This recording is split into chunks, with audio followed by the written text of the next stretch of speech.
अस्सलामुअलैकुम guys, welcome to my channel Saima blog. और कैसे हैं आप लोग? मैं भी अच्छी हूँ माशाल्लाह। बस ये संडे वाला दिन था और मैं कालीन धो रही थी, तो मेरे हस्बैंड वैसे साथ धुलवाते हैं, आज वो काम पर गए, तो मैं कोई बात नहीं, मैं ही कोशिश करती हूँ धीरे धीरे। यहाँ पर मेरे बच्चे मेरे साथ दे रहे थे माशाल्लाह। कालीन साफ़ करवाने में मेरे बच्चों ने खूब घिसा। जैसे ये गंदगी, ये कालीन में से गंदगी निकल रही है ना, अल्लाह पाक ऐसी लोगों के दिलों से गंदगी ये निकाल दे।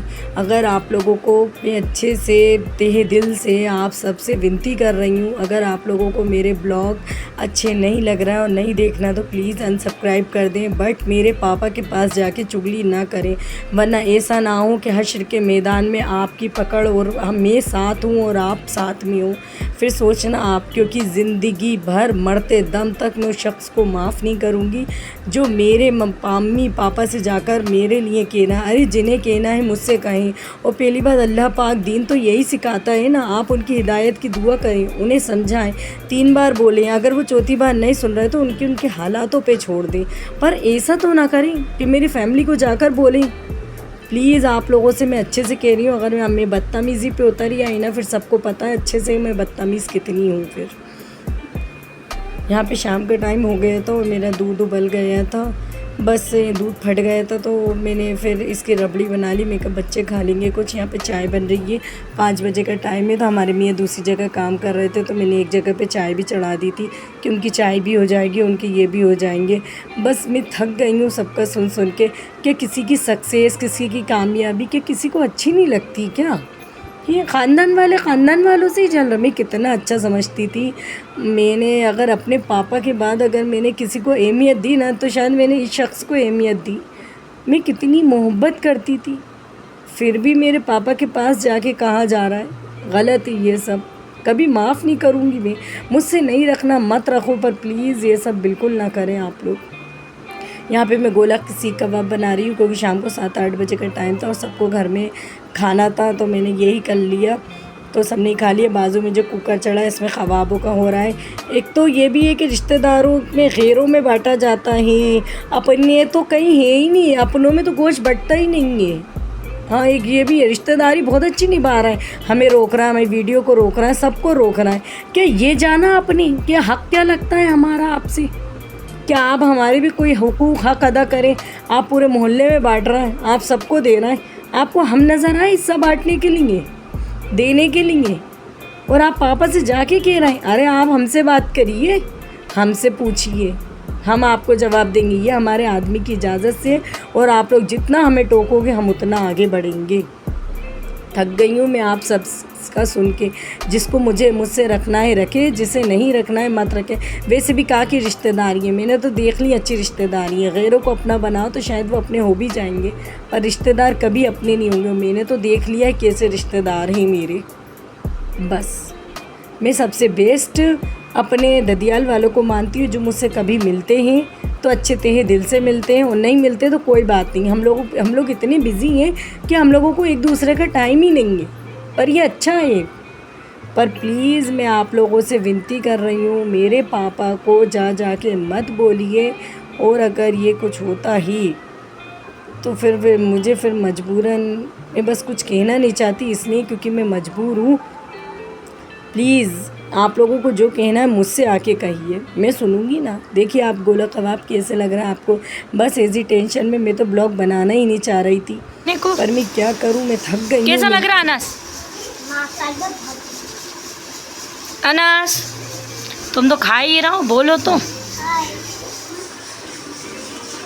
इन्होंने चखा ही नहीं। और मैं आप लोगों को बता दूं, अल्हम्दुलिल्लाह मैंने अनीस मियाँ से अरेंज मैरिज करी है, ना कि उन लोगों की तरह, ना मैंने उन लोगों की तरह लड़कों की बातें सुनी है कि ये लड़की पसंद है, ना मैंने औरों की लड़कियों की तरह सुनी है ये लड़का पसंद है। मैंने इज़्ज़त से शादी करी है, और अपने माँ बाप की पसंद से और अपने भाइयों की पसंद से करी है। इसलिए जो भी मुझे इजाज़त मिल रही है सिर्फ मेरे शौहर की इजाज़त है, और मैं तो आगे करूँगी। आप लोग प्लीज़, मैं आपके घरों में नहीं झाँक रही ना, तो आप भी मेरे घर मत जाके। यहाँ पे 8 बज गए तो मेरी जेठानी के दर से बिरयानी और जर्दा आ गए, तो हम लोग ने भी गोला सीख कबाब खा लिया था। तो बस हम लोग ऐसे ही चले गए और फिर हुमेरा अनस का भी ड्रेस लेना था। हम यहाँ पर सौरभ गारमेंट्स के दर हमने हुमेरा अनस का ड्रेस लिया।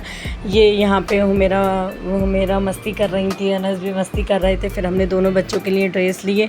यहाँ पे हुमेरा देखिए आप माशाल्लाह पूरा माशाल्लाह मेरे बच्चों का ड्रेस आ गया, आपकी दुआ से। देखिए यहाँ पर हुमेरा ब्लॉगिंग कर रही थी, तो ये भैया पूछ रहे थे आप क्या कर रही हो। हुमेरा ने उन्हें बताया तो कहला चलो हम भी तुम्हें सब्सक्राइब कर लें। देखिए ऐसे ही तो होता है, गैरो ये गैर ही पर कितने खुश हो रहे हैं। नहीं कुछ है नहीं, ये समझ सकते, पर आजकल अपने ही वाट डाल रहा है। पर मैं आप लोगों से अच्छे से कह रही हूँ, देखिए पापा के पास जाना, मैं आज भी आपको बता रही हूँ, मैं अपने पापा से नहीं डरती, सिर्फ मैं अपने पापा की इज़्ज़त करती हूँ। डर तो मेरा जब ही ख़त्म हो गया था जब मेरी अनीस से शादी हुई थी। बस मैं अपने पापा की इज़्ज़त करती हूँ। और देखिए मेरे पापा हैं बीमार, कल भी वो भोपाल हॉस्पिटल में, कल दिन भर 4-5 घंटे थे। इसलिए मैं आपसे निवेदन कर रही हूँ कि अगर आपने मेरे पापा से अगर आप कुछ कहा और मेरे पापा को कुछ भी टेंशन हुआ तो फिर मैं किसी भी रिश्तेदार को नहीं छोड़ूंगी। मैं अच्छे से आप लोगों से कह रही हूँ, जो कहना है मुझसे बोलिए, मुझे पर्सनल कॉल करिए, आपके पास सब है, मेरा नंबर है, मेरा घर का एड्रेस है, सब है। पर मेरे पापा के पास जाके एक भी बात नहीं होना चाहिए, यहाँ तक कि मजाक में भी मेरे पापा से बात नहीं होना चाहिए कि साइमा ब्लॉग डाल रही है, ये कर रही है, वो कर रही है। और मुझे पता है दीन यही सिखाता है, चालाकियाँ सिखाता है दीन। और आप माशाल्लाह बहुत चालाक हो चालाकी में, क्योंकि आपको तो सब पता है ना कब किसके साथ क्या हो रहा है, आपको तो सब पता है। इसलिए आप यहाँ दीन की बातें हमें मत बताओ, ना हमें किसी की दीन की बातें सुनना है, क्योंकि हमने भी इतना दीन सीखा अल्हम्दुलिल्लाह। क्या अच्छा है क्या बुरा है हमारी आखिरत है, हम देख लेंगे। और जो मुझे सता रहा है उनको मैं मरते दम तक माफ़ नहीं करूँगी। और मैं अपने फैसले अल्लाह पे छोड़ती हूँ, इन्ना अल्लाह मा साबरीन। अल्लाह पाक से कहूँगी अल्लाह मैं सब्र कर लूँ, पर आप उनके लिए सब्र नहीं करना। पर प्लीज़ मेरे पापा के पास जाके अब मत बोलना, क्योंकि मेरे पापा को अगर कुछ भी हुआ ना तो फिर मैं छोड़ूंगी नहीं किसी को। मुझे बहुत टेंशन है आज, क्योंकि आप सबकी वजह से आज मेरे पापा मुझे बातें सुना रहे हैं। और मैं अपने पापा की बातें मैं उनको जवाब नहीं दे सकती, क्योंकि मेरे पापा बहुत बीमार हैं और मैं नहीं कहना चाहती। और आप लोग भी प्लीज़, जो बात रिश्तेदारों में जो मिल रहा है हमारे पापा से, पर मेरी बात कोई नहीं करेगा। आप लोग जा रहा और चुगलियाँ कर रहा मेरे पापा से। यहाँ पे रात का 1 बज गया था और ये किचन की साफ़ सफाई सब डीप क्लीनिंग करके सोए थे, क्योंकि हमारी आदत नहीं है कि रात भर बर्तन पड़े ना और सुबह किए थे। हिम्मत नहीं है। बस यहाँ हाथ पैर चलते हैं तो मुंह भी चलते हैं और काम भी चलते हैं। कल मिलेंगे इंशाल्लाह। अल्लाह हाफिज़।